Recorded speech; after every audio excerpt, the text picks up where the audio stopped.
L'Afrique est quand même le continent le plus riche du monde. Et comme Trump ne s'intéresse qu'à l'argent des gens, et non pas aux gens, il a besoin de l'Afrique, comme tout le monde. D'accord? Commençons par la Mauritanie. Mais la Mauritanie est devenue progressivement une très grande base militaire de l'OTAN. Et les organisations terroristes de l'OTAN, Al-Qaïda et l'État islamique, opèrent au Sahel à partir de la Mauritanie. Récemment, vous avez vu une journaliste qui a infiltré le territoire malien avec le soutien de la Mauritanie. Elle a atterri en Mauritanie et elle est entrée en territoire malien avec Al-Qaïda, l'État islamique, le Front de libération de l'Azawad.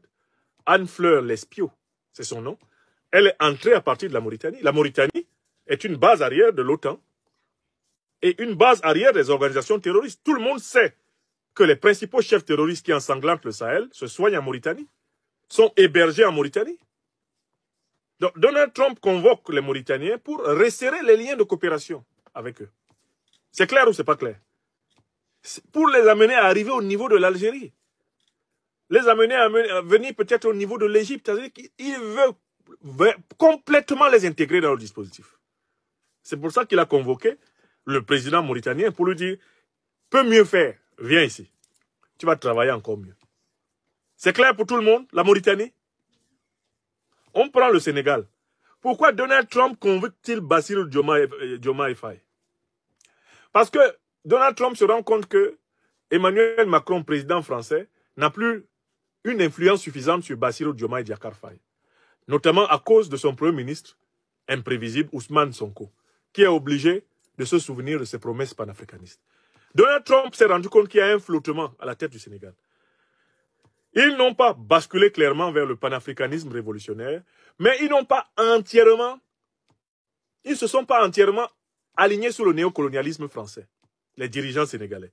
Il y a une indécision à la tête du Sénégal, incarnée par la ligne panafricaniste relative de Sonko, et la ligne néocolonialiste, eh bien, du général Biram Diop, et puis la ligne ambiguë, incarnée par celui qui est au milieu des deux, le président Bassirou Diomaye Diakhar Faye. Le président américain sait que le Sénégal est dans l'indécision. Bassirou Diomaye Diakhar Faye a eu peur d'aller tout naturellement à Moscou. Mais il a un œil qui regarde vers Moscou. Bassirou Diomaye Diakhar Faye a donné des garanties à Ouattara. Il est venu à Paris, il a donné des garanties. Mais Trump sent que le Sénégal est tenté par une aventure vers le monde multipolaire, d'autant plus que le Sénégal est candidat à adhérer aux BRICS, c'est-à-dire à l'alliance économique qui est rivale de l'alliance occidentale dans le monde. Donc, la convocation de Diomaye a pour but de lui demander de bien rester droit dans les rangs. Vous comprenez? Est-ce que vous comprenez pourquoi on a convoqué Diomaye? Pour lui dire de se tenir à carreau.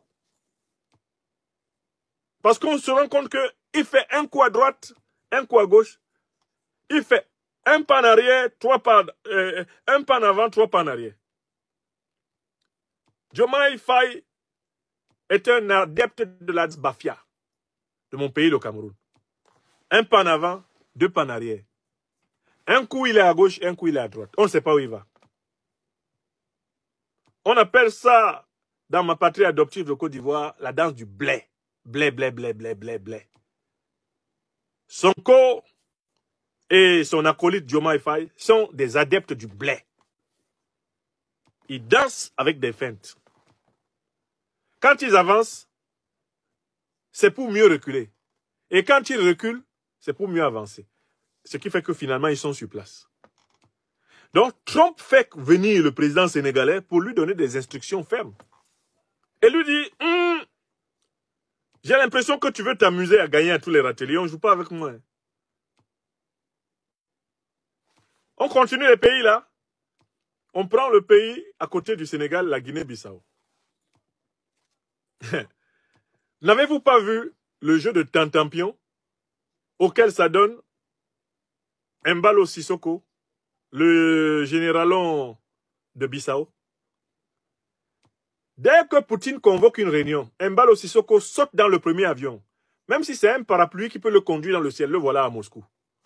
Camarades, Vous vous souvenez, je suis sorti d'une Lupanaro pour venir à la rencontre de votre grande excellence, présidente Poutine, parce que la Guinée-Bissau et la Russie ont des bonnes relations.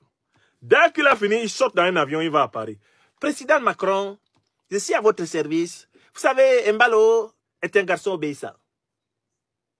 Son comportement là, son djandjouya politique là, gauche-droite, gauche-droite, gauche-droite, son comportement d'essuie-glace là, c'est à cause de ça que Trump le convoque. Pour lui dire que, mais, Mbalo, tu es avec nous ou tu es contre nous? 1, 2, 3, il y a une réunion à Moscou, tu vas. 1, 2, 3, il y a une réunion à Paris, tu vas. 1, 2, 3, il y a une réunion à Washington, te voilà. Tu veux jouer avec moi? Il est convoqué pour clarifier sa position. Parce que Donald Trump est redoutable en affaires. Il est redoutable en affaires. C'est l'ambiguïté de la Guinée-Bissau qui lui vaut sa convocation. Vous avez compris? Est-ce que vous êtes en train de comprendre ce que je vous dis? L'ambiguïté de la Guinée-Bissau lui vaut sa convocation. Bon. On passe au Libéria.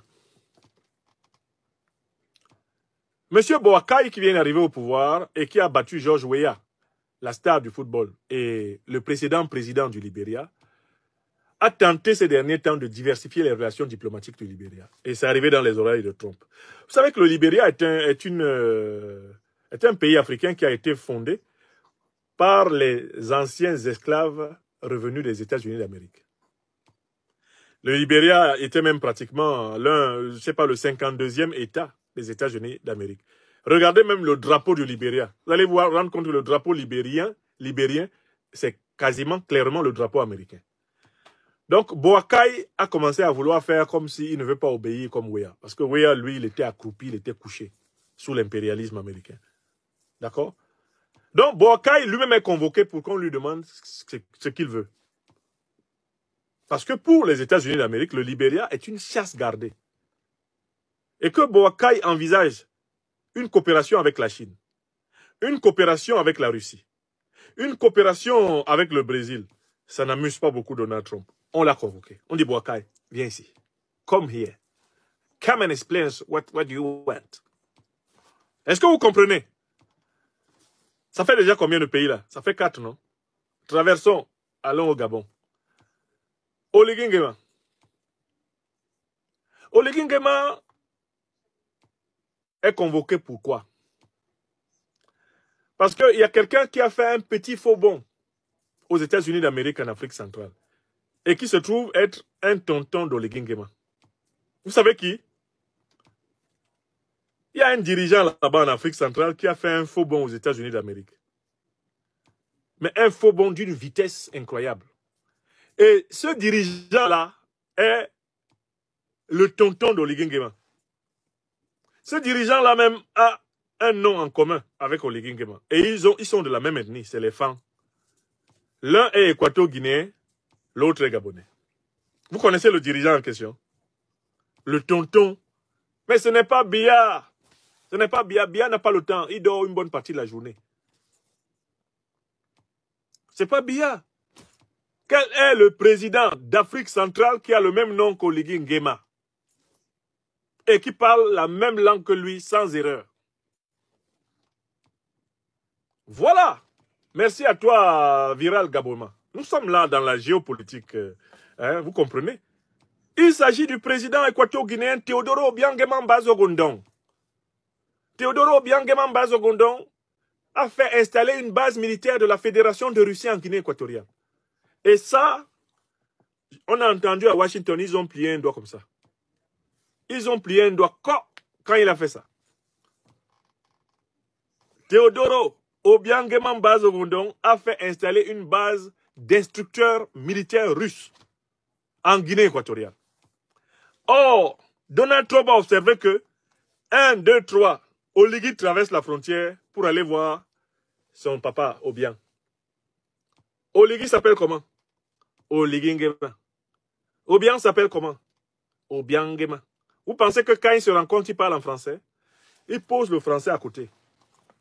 Et à peu pas, Maïwo, Menemon, Menemon Ngema, Onengema, Menengema. Et à peu pas, À peu près.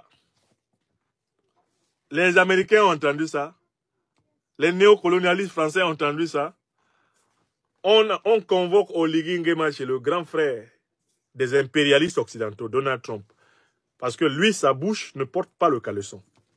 Dès qu'il arrive à Washington, on va lui dire, "Hey, you guy, you don't have to play with us. As you know, you are president in Gabon because Macron has made it for you.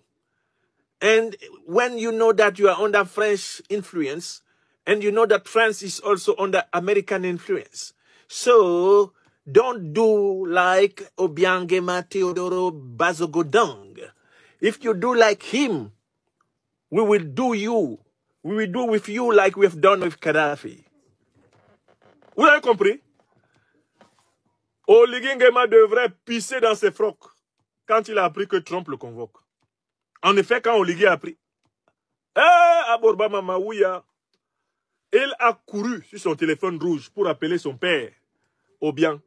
Papa, il y a Trump qui m'a convoqué, m'a boyé, m'a bodzé, qu'est-ce qu'il m'a convoqué? Obiang lui a dit, va le flatter et reviens ici, je vais t'aider. Va, flatte-le.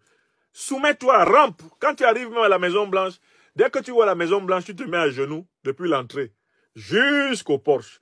Quand Trump te gronde, tu ne dis rien. Toi, quand tu seras dans le bureau ovale, regarde seulement le sol. Ne fais pas comme Zelensky. Zelensky, lui, il est aidé par le secours de certaines choses qui passent par son nez. Toi, il faut baisser seulement la tête. Quel que soit ce que Donald Trump va dire là-bas, tu dis seulement « Oh ouais, oh ouais, un ala, papa Trump, ma woke. » Vous avez compris? Les Africains sont là. Ils se promènent sur les réseaux sociaux. Ils disent que le Gabon a la chance. Ouais, le Gabon. Ouais, Donald Trump, il nous a choisis. On disait que nous, les Gabonais, on passe notre temps seulement à boire le moufakou. Mais voilà, les Gabonais sont les plus américains, les Africains. Votre dirigeant va là-bas en pissant dans ses frocs. Il sait pourquoi on l'appelle. Are you interested to have a military base of Russian Federation like Equatorial Guinea? Are you interested in that? Oligui dit no. Hey, Papa Trump, never, jamais. On dit, but what the fuck are you doing every day with Obiang Nguema Bazogo Teodoro? Why are you going there every time? Why do you call him? And we have listened to your phone calls with him. We know what you're talking about. Make sure that you don't want to have some troubles. Vous avez compris? Est-ce que tout le monde a compris? Alors, vous êtes à Douala, au Cameroun, et vous souhaiterez mettre votre domicile, votre entreprise entre les mains d'une entreprise de sécurité privée professionnelle disposant des agents de sécurité entraînés. Alors, voici la solution à votre problème. Contactez rapidement la société Sunshine Security Service qui se chargera de mettre à votre disposition du personnel entraîné, formé et professionnel qui se chargera de sécuriser vos biens et personnes 24 heures sur 24. Le lien est dans la barre de description. Les numéros s'affichent à l'écran. Contactez-les et vous aurez rapidement un devis estimatif selon votre site.